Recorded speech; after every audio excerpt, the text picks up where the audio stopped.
Okay, let's unpack this.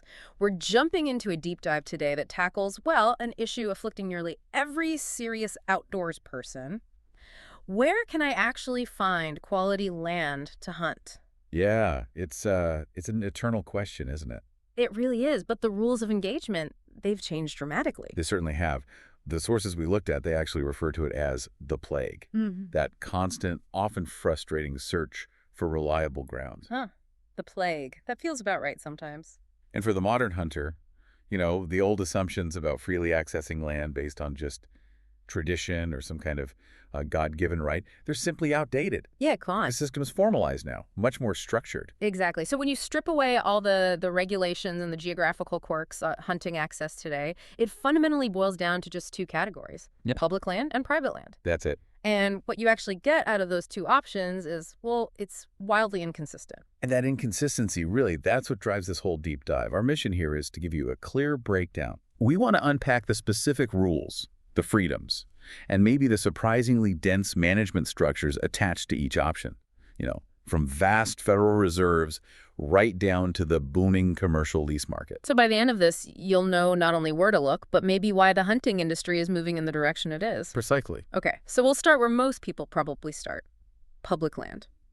Makes sense. It sounds like the ideal solution, doesn't it?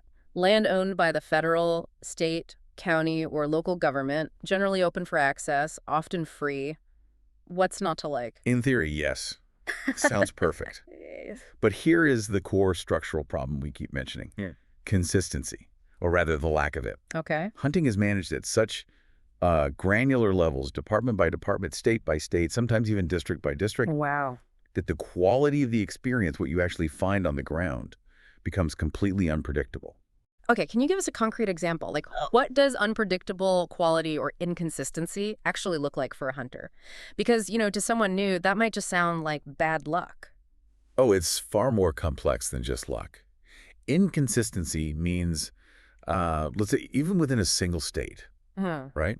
You might find one county park uses a heavily regulated lottery system for deer tags, very competitive, Right. while an adjacent state forest, maybe just miles away, allows over-the-counter tags for the exact same species. But maybe they limit the season strictly to archery. Ah. So you constantly have to research weapon restrictions, different lottery deadlines, season overlaps, access points, and you have to do it for every single parcel you're considering. It can be exhausting. Yeah, that sounds like a lot of homework before you even step outside. So if the quality is such a huge question mark, where should a hunter even start looking for reliable public access? Is there a starting point? You start at the top tier, federal land. Generally speaking, when you utilize land managed by a major federal agency, you're buying into a system that offers much more consistent quality. Okay. And usually, high-level professional habitat management, we're talking about the big four here: national parks, national forests, wildlife refuges, and the Bureau of Land Management, or BLM land. All right, let's cut straight to the chase then. The most visible option, the one everyone knows: national parks. They exist, they're enormous, they appear right there on the map. Yep, very visible. But for hunters, they're basically a red herring, right? A distraction. Off the board completely. That is a critical detail, like you need to engrave that in your mind. Good to know. While national parks are maybe the most common type of federal land people think of, Yeah. they are primarily managed for preservation and non-consumptive recreation. Think hiking, sightseeing, Not hunting. not hunting. It's generally forbidden across the board. They're a non-starter. You should probably just eliminate them from your search right away. Good. Okay, scratch national parks. Let's pivot then to a major positive option: national forests. Managed by the Department of Agriculture, and the sources suggest this is where the action is for serious outdoorsmen. Yeah, that's where that high-level habitat management really shines. The U.S. Forest Service manages these lands with kind of a dual purpose. Okay. Resource utilization, which does include timber, logging, but also high-quality recreation. And that means they put considerable effort into maintaining healthy wildlife populations. It's part of their mandate. What's fascinating here, to me anyway, is that organizational structure. Because they're run by the Forest Service under agriculture, it means the rules often allow for significant operational flexibility for the hunter, right? Absolutely. That's a key point. Yeah. The major benefit of national forests is often the allowance for backcountry camping. Ah, okay. So if your hunting style requires pitching a tent deep in the woods, maybe pursuing game wherever it leads you over several days, a national forest often offers the kind of flexibility and freedom that, say, a more regulated state park or even a wildlife refuge might not. Right. They give you space to operate. Exactly. So the takeaway for national forests is pretty consistent management, plus the operational freedom, especially for multi-day trips. That's a good summary. Okay, so if a national forest offers that flexible kind of backcountry experience, then national wildlife refuges. They must offer a more focused, maybe target-specific experience. Is that fair? Precisely. That's a great way to put it. Refuges are managed by the Fish and Wildlife Service, the FWS. Okay.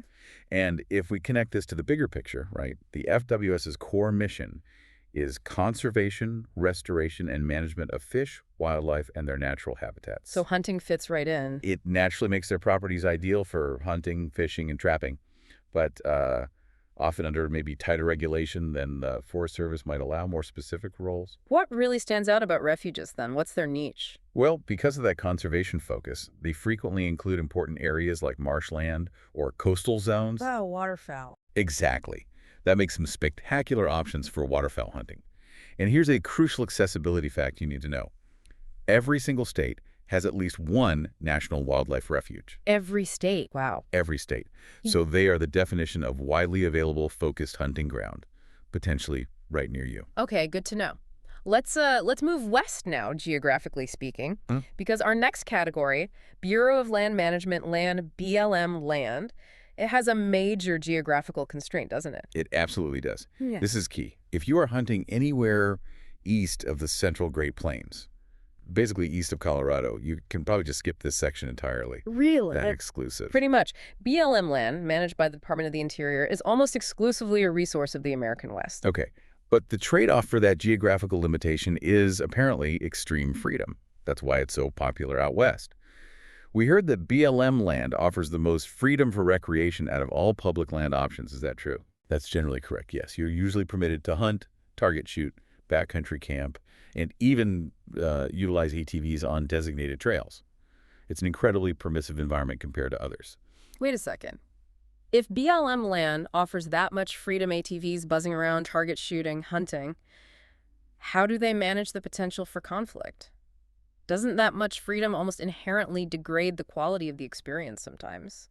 Especially, in terms of finding pristine habitat. That raises a really important question, and it definitely speaks to the necessary caveat, the asterisk, next to BLM land. Okay. While they absolutely offer freedom, they're also managed for multiple uses, and that includes things like mining and livestock grazing. Ah, okay. Not just recreation. Not just recreation. So while you get maybe the ultimate freedom, you also have to accept that the land may not be as naturally pristine, maybe not as picture perfect as, say, a national park would be, nor will it necessarily be as laser-focused on wildlife habitat optimization as a national forest or a wildlife refuge. That's kind of the balance you strike when you're using BLM out west.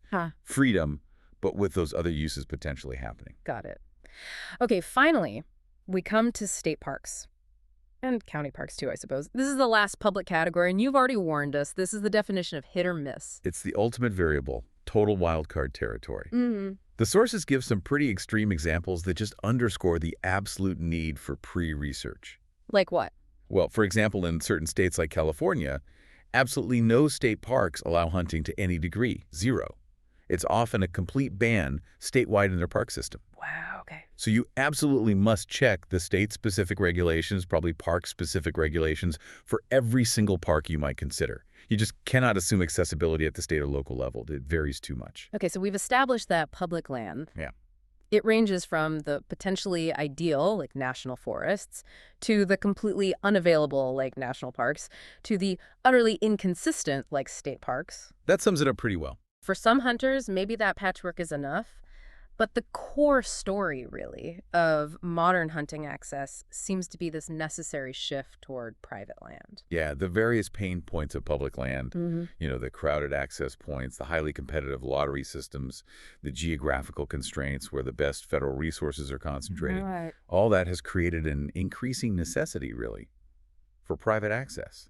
More and more hunters are realizing the distinct, often high-quality advantages that can come with using private land. And private land isn't just some niche resource in, certain parts of the country. In many places, it is the dominant Right. reality. We were absolutely blown away by one data point we found.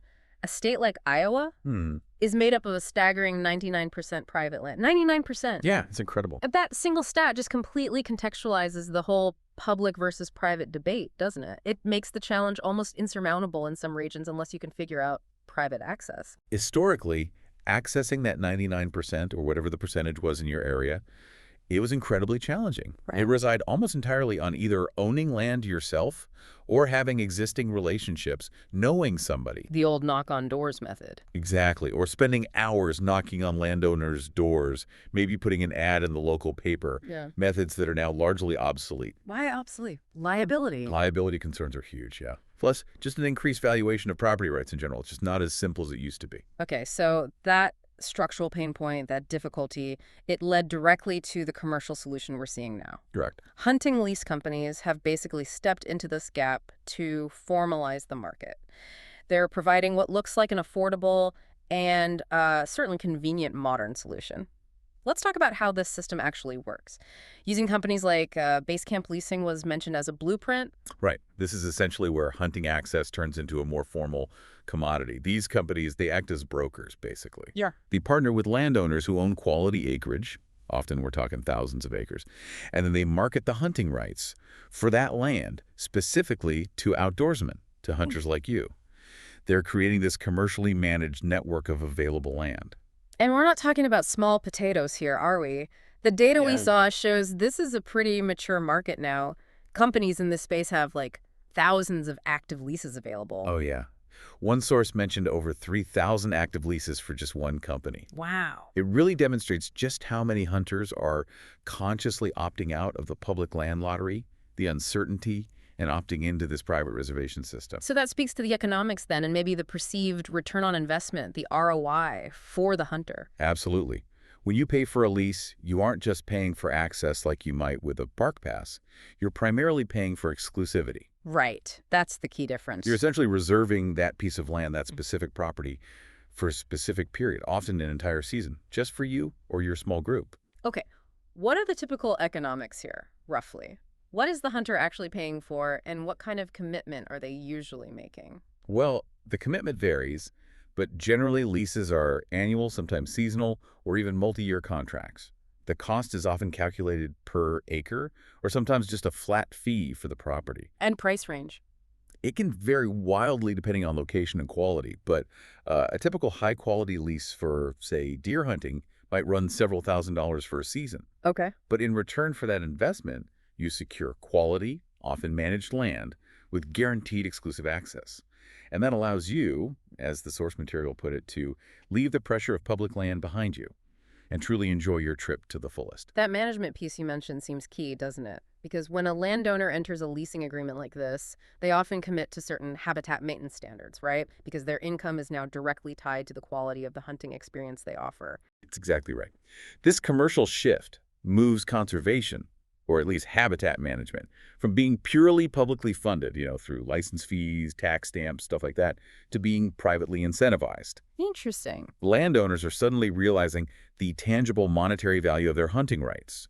They're using leasing for an additional income stream, which in turn gives them a real financial incentive to manage the property responsibly for wildlife. And it also provides property security, I think was mentioned. Yes, that too.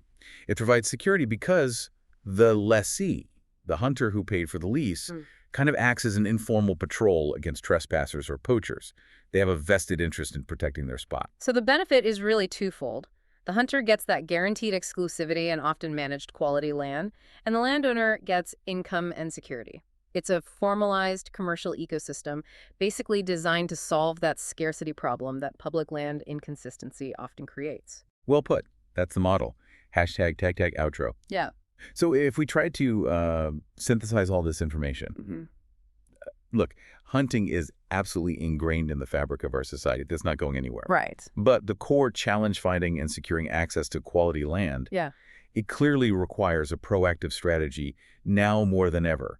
You now have this range of options, from the very focused mission of a national wildlife refuge Mm-hmm. to the extreme freedom you might find on Western BLM land, or increasingly the guaranteed exclusivity that comes with a commercial lease. And the ultimate goal, really, regardless of the system you choose, public or private, is finding land that is properly managed and, frankly, treated with respect. Absolutely. But the landscape is rapidly changing. That data point from Iowa, 99% private, the clear prevalence of these commercial leases, and just the sheer management complexity of public lands. It all points toward a future where access is increasingly secured through commercial agreement, doesn't it? It certainly looks that way. And this structural evolution, it raises a pretty profound question that ties all this knowledge back to your future choices as a hunter. Okay, what's the question? If access to quality hunting is increasingly tied to private land availability and secured mainly through commercial leasing, Yeah. how might this model change the overall landscape of wildlife management and conservation efforts down the road? Oh, For instance, does tying conservation funding or landowner incentives primarily to private leases potentially prioritize, say, trophy management for paying clients over broader herd health initiatives? Something to think about. that's a really interesting angle, and that's the question we want to leave you, the listener, with today. This new structure, this evolving landscape, demands that you be more informed than ever before. So what should you be considering when choosing your next hunt, knowing that exclusivity now often comes with a significant price tag? Lots of them all over. Definitely. Thanks for diving deep with us on this one.